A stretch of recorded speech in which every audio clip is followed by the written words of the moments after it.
ke neraka tanpa diperiksa-periksa. Wasiqal ladzina kafaru ila jahannam zumara. Allah giring orang kafir serombongan masuk neraka, tidak diperiksa-periksa. Apanya yang mau diperiksa? Iman nggak punya. Jangan kalian bela, jangan begitu Pak. Jangan merasa Bapak pemegang pintu surga. Walaupun dia kafir, belum tentu masuk neraka. Pala tuh kau lah. Quran sudah bilang orang kafir masuk neraka kekal selama-lamanya. Kau bilang pula belum tentu. Kau ini orang Islam apa bukan kau? Ini akhir zaman Pak, aneh-aneh orang Islam ini. Sampai tega-teganya seorang profesor, doktor, kiai haji, dari SD sampai profesornya jurusan agama, berani ngomong di televisi, semua agama itu sama saja. Semua agama itu sama saja.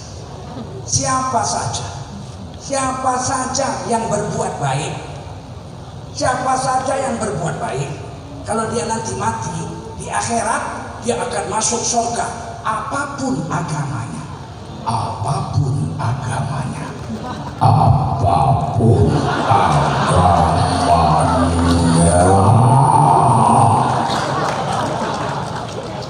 Kepingin aku nyabuti kumisnya.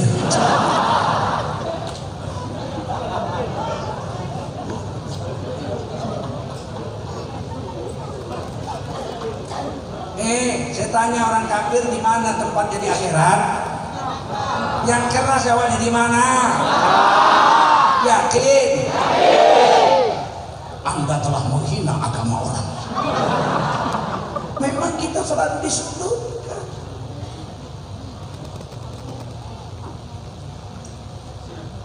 Bagaimana jawabnya? Dijawab. Kalau saya ditanya, Tengku Zulkarnain, saya. Menurut Anda Tengku Zulkarnain, agama apa yang paling betul? Saya katakan di dunia ini menurut saya Tengku Zulkarnain, agama yang paling betul adalah agama Islam. Tunjuknya muka saya, Anda telah menghina agama saya. Kapan? Barusan Anda bilang agama yang paling bagus agama Islam. Betul, menurut saya begitu. Bagaimana dengan agama saya, agama Kristen? Kalau agama kau Kristen, kau tanyalah sama pendeta kau, kok kau tanya pula sama gatal-gatal mulutmu. Salah alamat kau nanya, betul? Begitu aja gak bisa jawab. Kalau kau tanya aku Tengku Zulkarnain agama paling betul, pastilah agama Islam, betul? Agama lain, lakum dinukum.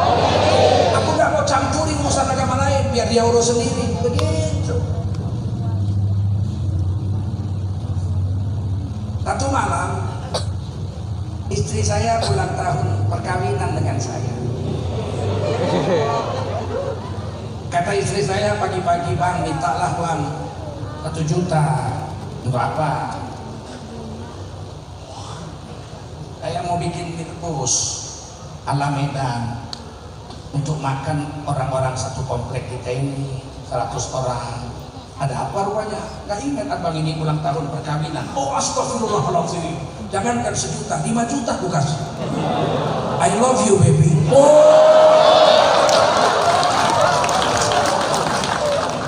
Istri, betul gak?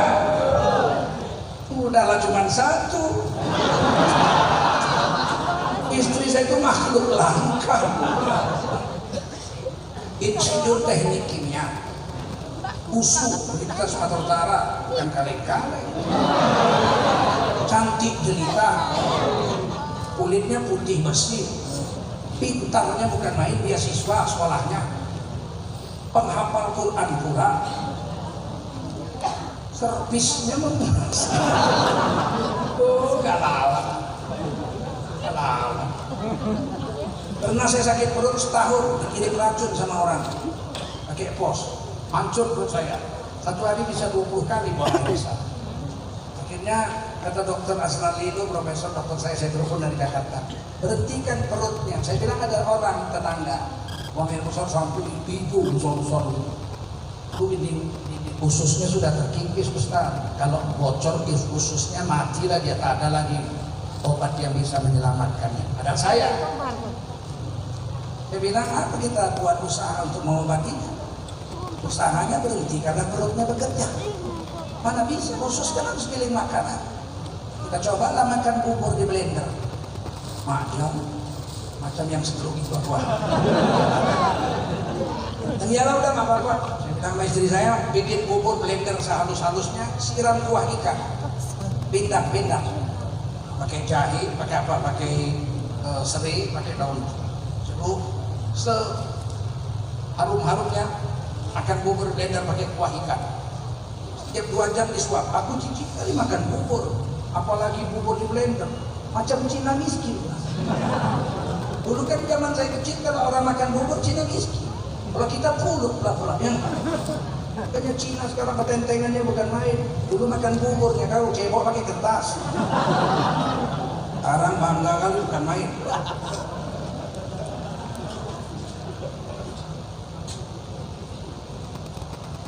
Selama 1 tahun lebih, paling jijik saya makan bubur, dia pecah matanya. Tahun kemudian sembuh. Tidak bisa makan nasi, tapi nggak bisa makan cabai, nggak bisa makan asam-asam, boleh asam nggak bisa lagi. Menangnya lah saya lihat istri saya. Satu hari saya sakit demam, muntah-muntah, malah saya makan, bikinkan bubur, tapi jangan di blender, jangan bikinnya, disuapkannya. Baiknya lah istri, kan itu dicomel-comelnya dulu, dibuangi tulang-tulangnya, kan baik betul. Lelenya nggak pernah bikin itu lagi. Disuapnya, aku bilang, alamak, baiknya lah kau sayang. Kalau udah sebaik ini pun kau dimadu memang jahanam lah lagi. Nangis istri saya, nggak apa bang, kalau abang mau memadu saya ikhlas. Aduh, baiknya lah. Istri saya itu maknya orang Tanjung Balai, jadi hebat perempuan Tanjung Balai. Orang jalan masjid itu, rumahnya, seberang itu di pangkal tembok itu rumah atuknya. Ada madrasah di situ namanya Madrasah Tohiriyah. Tohir itu atuknya. Dia ada bibitnya dulu gitu. Waksania, guru itu. Bu Siti, guru lakinya Yakub, guru. Itu keluarga istri saya itu. Orang Tanjung Balai. Makanya kalian kalau orang Tanjung Balai laki, Tanjung Balai dicari orang luar bodoh ya.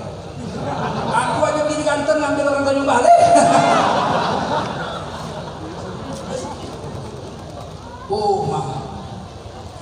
Satu hari dia bilang mau ulang tahun perkawinan, minta 1 juta, saya kasih 5 juta pun saya kasih. Ya itu memang saya selalu ingat hari ulang tahun perkawinan. Kadang-kadang namanya Ustadz pergi. Ulang tahun perkawinan ke-27 saya di Padang. Dari malam saya udah ingat, besok ulang tahun perkawinan. Pala saya bikin, saya nggak ada di rumah. Habis sarapan pagi, saya karang lagu untuk istri saya. Dia ambil pensil di ruang makan hotel itu saya tulis. Saya ngarang lagu 10 menit, 15 menit jadi. Nggak perlu masuk hutan keluar hutan itu mah pemabuk, bukan pencinta. Karang lagu, masuk dalam mobil, saya bilang sama panitia, syuting pakai HP. Saya mau kirim ke Medan untuk istri saya. Syuting lah, saya nyanyi dan apa. Mau dengar baik-baik. 27 tahun kita telah bersama, harungi samudra kehidupan. Kadang ada suka, kadang ada duka, punya hidup berumah tangga. Maafkan bila ku terlanjur, maafkan bila banyak murka, maafkan bila banyak hak tak tertunaikan. Daku hanya manusia, tak luput dari noda, namun cintaku tulus kepadamu.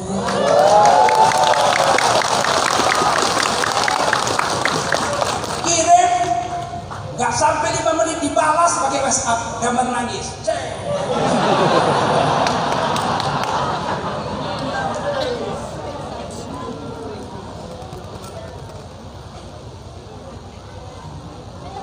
Jadi malam itu makanlah tetangga-tetangga habis isya datang ke rumah makan mie rebus gaya Medan. Habis makan laki-laki bilang sama saya, Masya Allah Pak, ini ulang tahun perkawinan. Istri Bapak berapa? 1. Katanya Kiai istrinya banyak. Enggak, saya 1. Biasanya istri Kiai banyak, 1. Kadang-kadang ya 1 di Solo, 1 di Jogja. Saya 1. Tiba-tiba tetangga nanya, Pak Ustadz, menurut Pak Ustadz siapa perempuan paling cantik sedunia? Saya jawab, menurut saya Tengku Zulkarnain, wanita tercantik di dunia adalah istri saya. Oh, siapa? Istri saya wanita tercantik di dunia. Besok paginya demo satu kompleks saya ke rumah saya. Anda telah menghina istri kami, Anda telah menghina istri kami, Anda telah menghina istri kami. Istri saya sampai bingung, Pak, ada apa ini keluar saya? Ada apa? Anda telah menghina istri kami. Kapan? Tadi malam kau bilang yang paling cantik adalah istrimu. Memang iya, menurut saya begitu. Bagaimana dengan istri kami? Urusan kau lah, baru pelaku urus bini kau. Paham? Ngerti? Kita hari ini mau ditipu, mengatakan semua agama sama saja. Satu hari datanglah seorang doktor ahli agama ke kantor saya. Saya kerja di Jakarta. Kalau Majelis Ulama Indonesia kan digaji, Pak. Anda digaji Majelis Ulama Indonesia. Kantor aja masih numpang sampai sekarang. 230 juta rakyat Indonesia, 75 tahun merdeka. Kantor Majelis Ulama Indonesia Pusat masih numpang. Kita belum punya kantor. Udah minta sama presiden gak dikasih juga.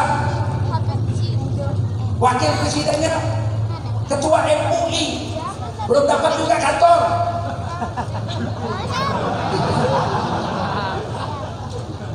Ikatan Renang Indonesia cuma pakai cap aja.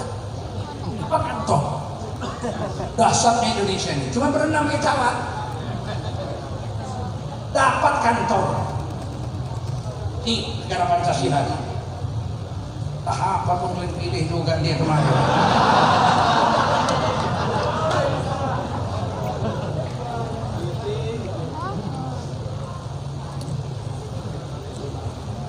Kawan saya itu datang duduk, saya tanya mau minum apa? Kopi. Saya panggil pelayan kantor, buatkan kopi satu aja, bapak nggak minum kopi, taruh kopi, buatkan. Diambilnya kertas, diambilnya pulpen. Pak Jul, apa itu? Hidup ini seperti sungai, coret sungai Islam, sungai Kristen, Protestan, sungai Katolik, sungai Hindu, sungai Buddha. Waktu itu belum ada Konghucu, baru 5. Ini sungai berbeda-beda, iyalah pula mana lah pula sama. Nah semuanya mengalir ke laut, dibuat jadi ke arah laut. Ya ini laut. Ini sungai Islam, sungai Kristen, Protestan, Katolik semua ini.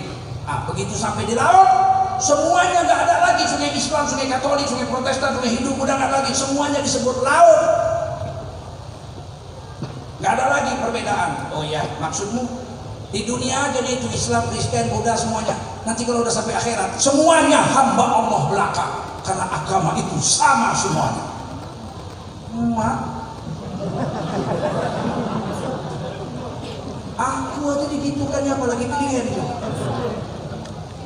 Berani begitukan Tengku Zulkarnain. Gak mau piting lehernya lo syukur. Dia bilang, oh karena begitu semua agama sama. Oh iya, kebetulan ini. Kebetulan apa? Kataku, Ustaz Jul, ini kan sudah mau bulan puasa. Waktu itu udah mau bulan puasa. Kira-kira sebulan lagi puasa. Iya memang, cocok. Nanti bulan puasa kita masuk Kristen. Biar apa? Biar nggak puasa. Jadi kalau kita makan siang ditanya, loh Ustaz kok makan siang? Bulan ini kami Kristen. Nanti musim hari raya Cina kita masuk agama Cina. Boleh minum anggur kayak minum cigula. Loh, ciu haram ini. Oh, sekarang saya lagi masuk agama Cina. Syukur-syukur kita mati pas agama Kristen. Jadi kita nggak pakai kain kafan, pakai celana, pakai jas, pakai dasi, pakai jam tangan, ya nggak? Rambut di semir, ya nggak? Nggak begitu lah. Kenapa nggak begitu? Kan semua agama sama saja. Kalaupun mati Kristen, kita murtad sebulan mati. Di akhirat kan tidak ada lagi Kristen Islam, semuanya hamba Allah belaka. Mulai pucat dia. Maksud saya enggak lah begitu. Kalau dia tetap adalah Islam yang paling bagus. Jangan minum kopi buku, gua ambil terus kopi. Nggak minum. Pulang. Enak aja kan. Mau kau bikin aku sesat, mau minum pula kopiku gratis. Pulang. Jangan datang lagi kau kemari sampai hari kiamat. Kau disesatkannya pula apa? Ya? Sama semua agama. Kita harus yakin dengan agama kita, betul? Yakin dengan Quran dan Sunnah kita, betul? Jangan kita pakai akal bulus kita, bahaya bos, betul? Dulu waktu kami remaja, biasalah ngobrol-ngobrol, nggak tersinggung. Kalau sekarang dikit-dikit lapor polisi.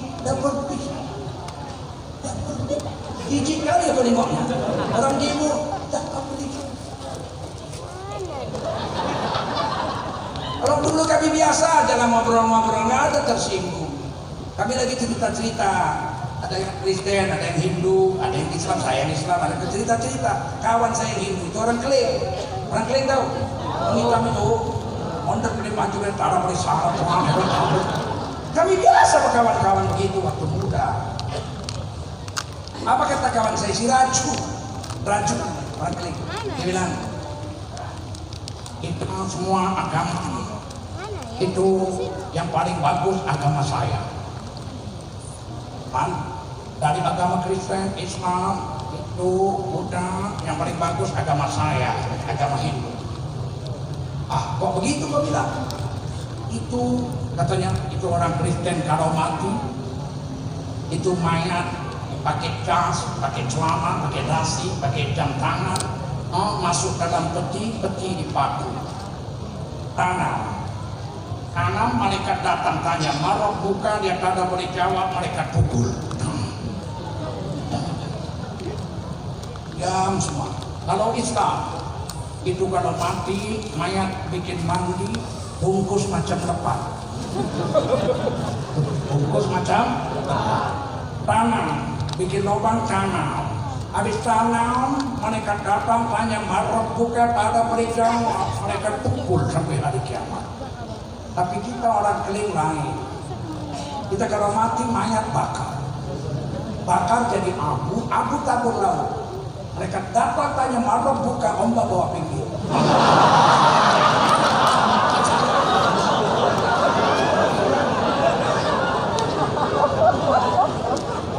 Mereka tanya dari pinggir, marah buka, ombak bawa tengah. Mereka tak ada boleh tanya sampai hari kiamat.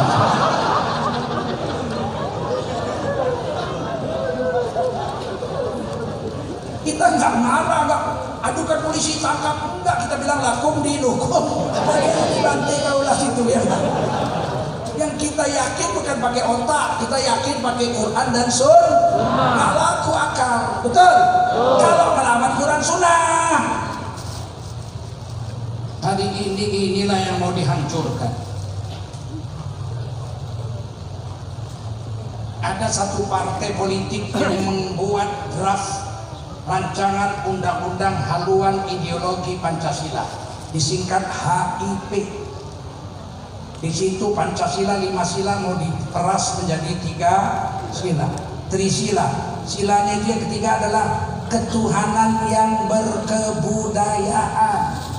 Bukan lagi ketuhanan Esa, tapi ketuhanan yang berkebudayaan. Nanti ujungnya terakhir kalau udah mantap yang 3 ini diperas lagi menjadi Eka sila, 1 sila yaitu gotong royong, agama hilang. Bentuklah Majelis Ulama se-Indonesia tanda tangan menolak. Betul? NU menolak, Muhammadiyah menolak, Awasiyah menolak, Matlawar menolak. Semua organisasi Islam menolak. Pemerintah mengatakan kami berhenti. tapi tidak dibuang dari Prolegnas 2020. Nggak dibuang. 20 undang-undang yang akan diatur dan dibuat di DPR RI tahun 2020 ini 20. Satu sudah tembus kemarin Omnibus Law, RUU itu jadi undang-undang cipta kerja. Masih ada 19 lagi, satu diantaranya undang-undang haluan ideologi Pancasila. Tetap degil juga. Degil, problem degil. Keras kepala, tekan, tak mau dengar. Ketuhanan kebudayaan. Kita ini ketuhanan kita, ketuhanan yang bersyariat berdasarkan Quran dan Sunnah. Ada Tuhan pakai budaya. Dan itu dijamin di Undang-Undang Dasar 45 pasal 9 ayat 2. Negara menjamin tiap-tiap warga negara untuk memeluk agama garis miring kepercayaan dan menjalankan agama garis miring kepercayaannya masing-masing. Orang Islam dijamin menjalankan syariat Islam 100%. Betul? Orang Hindu dijamin menjalankan ajaran Hindu 100%. Betul? Orang Buddha dijamin di Indonesia menjalankan syariat Buddha 100%. Nggak boleh dilarang, nggak boleh agama itu Islam. Boleh, tapi harus berkebudayaan. Dari mana jalan? Agama itu dari Allah. Betul? Tuntunannya Quran dan Sunnah. Betul? Sedangkan kebudayaan pemikiran manusia. Mana cocok agama yang wahyu Allah dipakai dengan otak manusia kebudayaan? Cocok nggak? Kita terima atau tolak? Terima atau tolak? Tolak apa terima? Yang kuat tolak apa terima? Tolak. Ternyata sudah 6 tahun ini ketuhanan berkebudayaan itu sudah mereka buat, kita nggak sadar. Kita baru terpikir setelah dibuat rancangan undang-undangnya. Sekitar 3 tahun yang lalu diadakanlah perayaan Isra dan Mi'raj di Istana Negara. Dihadiri oleh Presiden, dihadiri oleh Menteri Agama, duta-duta besar, menteri-menteri yang lain, tokoh-tokoh masyarakat, DPR, MPR di Istana Negara, disiarkan langsung di TVRI. Saya tidak punya televisi, istri saya pun nggak suka nonton televisi, kami nggak punya televisi. Tapi saya punya Android. Malam itu saya ditelepon orang, Pak, coba lihat Pak, kiriman saya Pak. Dia kirim, siaran langsung TVRI. Saya lihat. Siarannya kira-kira begini. Para pemirsa TVRI sekalian, pada malam peringatan Isra dan Mi'raj di Istana Negara tahun ini, pembacaan ayat suci Al-Quran akan menampilkan saudara Polan bin Polan Paramedan, juara musabaqah tilawatil Quran tingkat internasional, dosen Universitas Islam Yogyakarta, Sunan Kalijogo, Yogyakarta, akan membacakan ayat-ayat suci Al-Quran, surah An-Najm, surah Al-Isra ayat 1 sampai sekian, dan surah An-Najm ayat 1 sampai sekian. Dengan pembacaan Al-Quran memakai langgam lagu Nusantara. Heran saya, Mak, baca Quran kok lagu Nusantara. Teringat aku Kus-Plus. Kus-Plus itu 7 lagu Nusantara. Yang paling top nomor 2, Nusantara 2. Di Nusantara yang indah, rumah puting dikit-dikit, engkau harus tahu. Wah, ini hebat dibaca Quran lagu Nusantara. Tiba-tiba keluar orangnya pakai jas. Saya tengok, Nusantara kok pakai jas? Mana ada baju Nusantara jas? Aceh pakai maktub, Melayu pakai teluk belanga, Jawa pakai belangkon, pakai basecamp, Papua pakai koteka. Nggak ada orang Nusantara pakai jas. Yang pakai jas itu penjajah Belanda. Betul? Setelah dia duduk di panggung barulah saya tahu, rupanya lagunya lagu Nusantara. Itu dia baca Quran, bacanya Subhanalladzi asra bi 'abdihi lailan minal masjidil haram. Kalau ada aku situ ku cabut ku bisa betul. Menghina kali dia sama agamaku. 1400 tahun lebih Islam ada di dunia, nggak pernah ada ulama mengajarkan baca Quran lagu Jawa. Betul? Sunan Kalijogo itu Raden Said, Raden anak raja, dia mengajarkan agama di Jawa Tengah. Nggak ada satupun muridnya, cucu muridnya yang diajarkan untuk membacakan Al-Quran dengan lagu Nusantara atau lagu Jawa. Betul? Ini dia Presiden bangga dia. Ada videonya, bisa dilihat. Menteri Agama lihat Presiden sebelahnya. Begitu lihat Presiden bangga, Menteri Agama langsung senyum. Duta besar Arab Saudi, Kuwait yang hadir tengah. Hidayat Nur Wahid saya lihat tengah lagi. Kalau aku ada aku lempar kursi itu. Untung nggak ada aku. Sebulan kurang lebih kemudian Menteri Agama pidato pada penutupan seleksi tilawatil Quran di Manado. Pidatonya kira-kira begitu. Dengan resmi kami akan tutup seleksi tilawatil Quran tingkat nasional di Manado tahun ini. Insya Allah dalam waktu dekat kita akan membuat musabaqah tilawatil Quran dengan memakai lagu-lagu langgam Nusantara. Dananya sudah tersedia, tinggal pelaksanaannya saja. Saya protes lah, sekuat-kuatnya lah protes. Ketua LPTQ Nasional, Menteri Agama yang lama, Profesor Dr. Said Akil Munawar, abang sepupuran saya itu, ahli qiraat 7.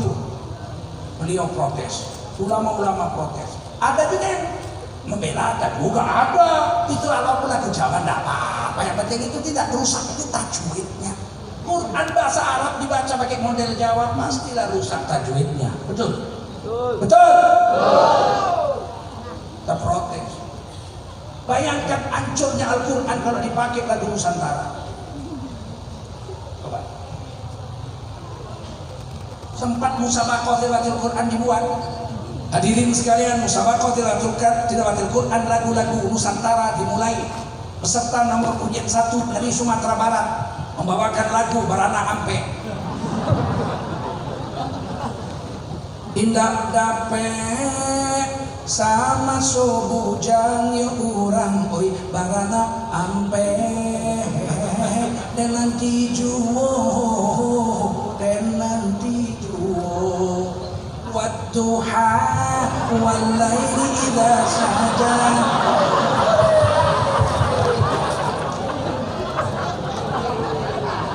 Peserta dengan nomor undian 2 dari Sulawesi Selatan membawakan lagu Angin Mamiri. Angin mamiri kupasan, alam nasrah laka sadrak, wa wada'na anka wizrak, alladhi anqadha dhahrak. Peserta nomor 3 dari Papua membawakan lagu Yangko Rambe Yangko. Luarlah. Yangko Rambe Yangko aku nama kumbe. Duduk dia.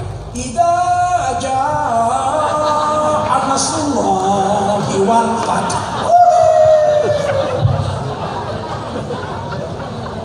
Peserta dari Sumatera Utara membawakan lagu Sinanggar Tulo. Sinanggar Tulo Tulo Tulo Sinanggar Tulo Tulo Tulo Alhamdulillahirabbil alamin. Peserta nomor undian 5 dari daerah khusus ibu kota Jakarta membawakan lagu Ratapan Anak Tiri.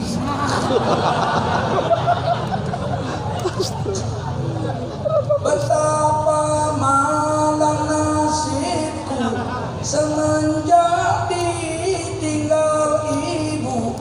Alhamdulillahi rabbil alamin, ar-rahmanir Serta nomor 6 dari Yogyakarta membawakan lagu Yening Tawang Ono Lintang. Yening Tawang Ono Lintang Cahayu Qul ya ayyuhal kafirun la a'budu ma ta'budun wala antum abidun ma a'bud. Apa ngancur? Terima? Iya. Sedangkan kebudayaan aja kalau nggak cocok kebudayaannya ditolak orang. Betul?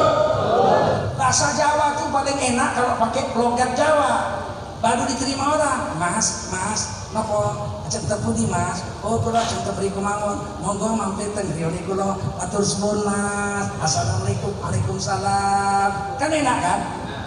Coba bahasa Jawa pakai logat Batak. Mas, ajak pundi mas?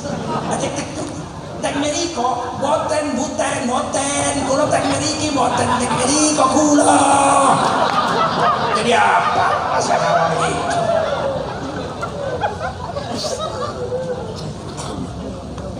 Budaya sama budaya aja buatan manusia kalau nggak cocok ditolak orang, apalagi agama yang dari Allah dipakein budaya, betul? Bahasa Inggris itu enak kalau pakai logat Inggris. Ladies and gentlemen, just want to tell you that English is the most important language in the world. So if you want to understand English, you just have to study hard about English. Saya kalau bahasa Inggris bagus, nggak pakai teks saya. It's time to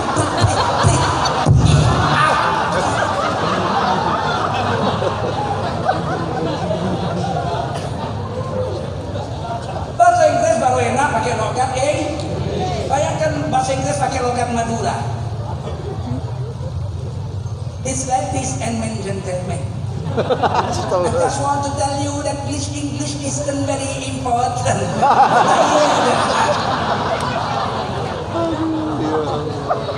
Nggak cocok, betul? Budaya harus cocok budayanya. Agama pakai budaya mana bisa budaya aja kalau salah budaya nggak diterima, betul? Nyanyi Minang itu baru enak kalau pakai cengkok Minang, setuju? Apa aku contohkan?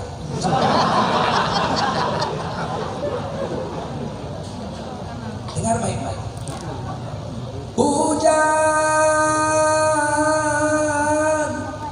jikalau hujan hati dan ibu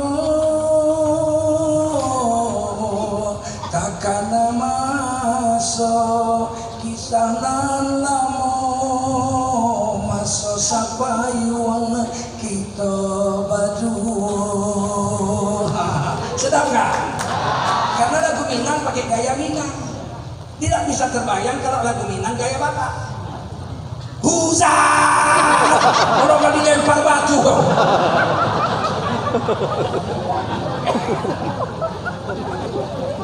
Paham?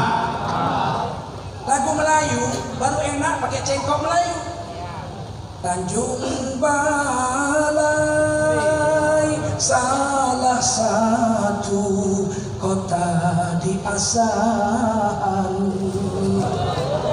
Menurut sejarah Balai tertumpu di ujung Tanjung. Begitu ya? Terus apa itu?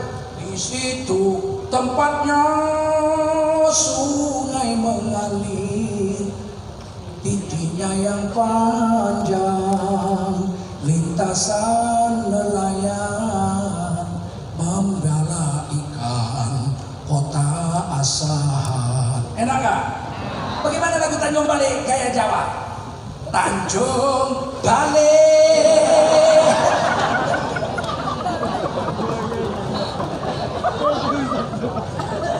Paham? Sempat Indonesia Raya dipakai gaya India, ditangkap polisi yang nyanyi. Indonesia tanah airku, tanah bumi pada aku. Dinyanyikan pakai lagu India. Indonesia tanah airku, tanah tumpah darahku. Apakah ditangkap polisi?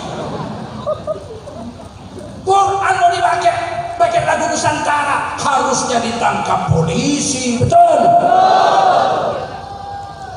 Nggak ngerti itu sekarang nih. Kita protes. Dibikinkan undang-undang haluan ideologi Pancasila, ketuhanan yang berkebudayaan. Kalau nanti itu jadi undang-undang, jangan terkejut kalian di masjid ini nanti. Sholat Jumat, khotib Jumatnya pakai baju petro, pakai sarung, nggak pakai baju, pakai jelas sangkul. Begitu sholat dibantingnya lebih jawab. Ya ayyuhal kafirun. Protes, bukan protes. Bukan ustadznya ditangkap, yang protes ditangkap karena melanggar undang-undang hak haluan ideologi Pancasila. Mau? Kita terima? Terima atau tolak? Tolak apa terima? Begitu. Tengku Zulkarnain ini provokator, penebar kebencian, harus adem. Kalau ceramah itu harus sejuk. Agama udah rusak begini, kau mau sejuk-sejuk? Kalau mau sejuk kau masuk kulkas kau, biar beku sama otak-otak kau dibikinnya. Agama sudah dirusak, mau sejuk-sejuk, betul? Ya, tapi jangan menebarkan kebencian, Ustaz. Loh, memang disuruh. Al-Quran menyuruh menyebarkan kebencian, hadis menyuruh menyebarkan kebencian. Cuman kebencian terhadap apa? Ada ayat Quran diambil dari doa oleh Rasulullah. Allahumma habbib ilainal iman wa zayyinhu fi qulubina. Ya Allah, tanamkanlah kecintaan di hati kami terhadap iman dan perhiaskanlah iman itu di dalam hati. Nih, ingat kalimat keduanya. Wa karrih ilainal kufra wal fusuq wal isyan, dan tanamkanlah kebencian. Ulangi, tanamkanlah kebencian semua. Tanamkanlah kebencian di hati kami, terhadap segala bentuk kekufuran, dan segala bentuk kedurhakaan. Dan tanamkan kebencian kepada hati kami akan maksiat. Dan jadikan kami orang yang lurus. Allahumma habib ilainal iman wa zayyinhu fi qulubina wa karrih ilainal kufra wal fusuqa wal isyan waj'alna minal rasyidin. Paham? Ngerti? Benci apa enggak? Kepada apa? Kekufuran, kedurhakaan, mabuk, mencuri, zina, bencong. Bapak jangan benci sama bencong, Pak. Dia juga manusia, Pak. Kita itu sesama manusia harus sayang menyayangi. Menteri Agama sempat bilang begitu yang lama. Itu para bencong harus dirangkul. Tahulah aku gak berani. Bencong dirangkul, wadaw.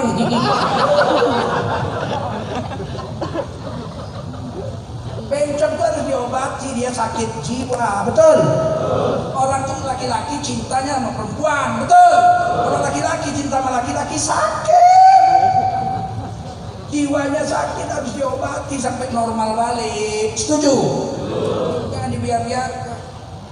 Tiba-tiba remaja masjid ada di depan tuh bencong-bencong. Remaja masjid bikin barisan mengusir bencong-bencong.